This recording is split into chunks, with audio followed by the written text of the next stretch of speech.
Hey everyone, it's Greg, and I'm here with another video review, this time taking a look at my custom Jace Beleren action figure. And this is one of the Planeswalkers from the trading card game Magic: The Gathering. And I played Magic pretty for serious a couple of years ago, but it's been a while since I followed it or just played it at all. So when I got this commission request, I was pretty excited, and it just so happened to be a character that I'd done before as a custom action figure. And I usually don't like to do like duplicates, but I thought this would be fun to try and tackle again since it's been a while. Alright, so let's take a look at his articulation, and we'll start with his upper body. His hood is glued down at his upper back and around his neck, but his head is still getting some positions.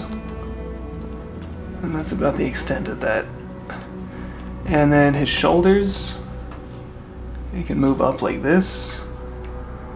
And unfortunately, the fabric really restricts this time around, but I couldn't find another way to get that look of his cloak going around his shoulders. But again, I think it's a fair trade. And he bends at the elbows. And he has no torso bend, but he still swivels at the waist. So waist swivel in combination with the head still provides some poseability. Okay, and from the waist down, he still retains a good bit of articulation, and that's thanks to this Marvel Legends Captain America body I like so much. So his thighs go out and forward, and he still has his double jointed knees, and the ankle up and down and all around. So still a lot of poseability options from the waist down. Okay, so let's take a look at some of the details here, starting from the head.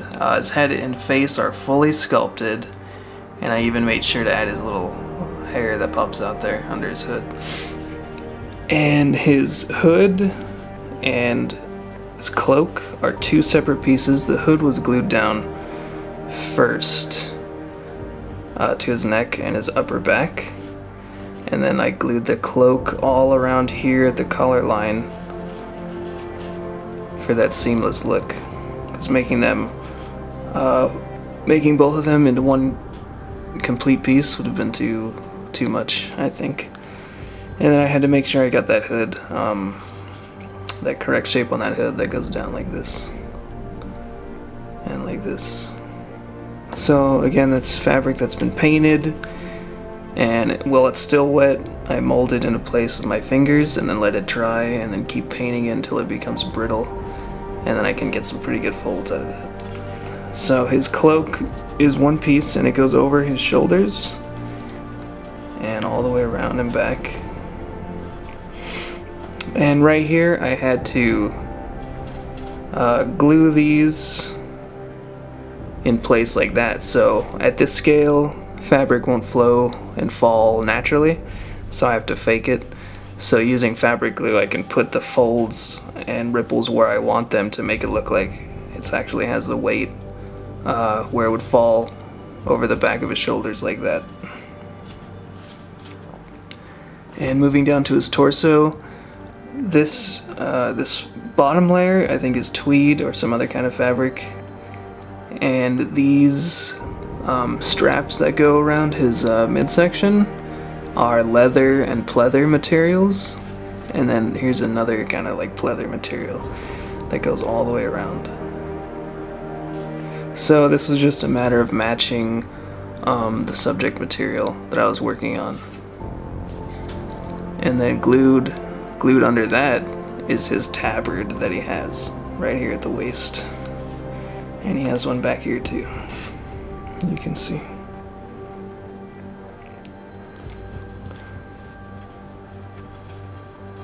And then he has just a normal sleeve on this arm, and this one's a little bit more complicated with some extra layers going on right here.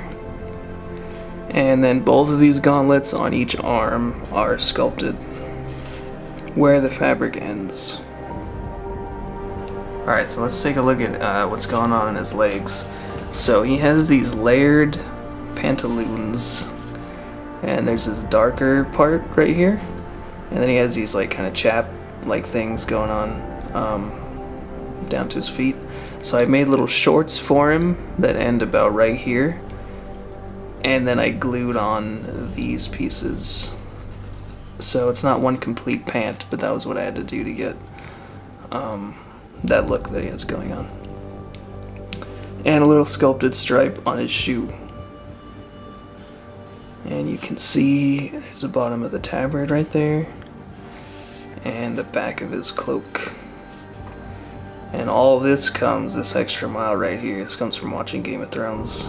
Take a look at the bottom of their cloaks next time you get a wide shot, and you'll see all the weathering that goes down on there. So a little extra touch. And then he's got that going on down here on his boots. And the rest is just painted detail. All of this white design going on all over him, including his facial tattoos. So there's some on his gauntlet right there. These are raised designs sculpted on there. But the rest is just painted, hand painted on the fabric. And you can see that. He's even got some back here. Alright guys, there he is, my custom Jace Beleren action figure. Thanks for watching. We'll be back with more videos, and you can always check out more of my work on my Facebook page.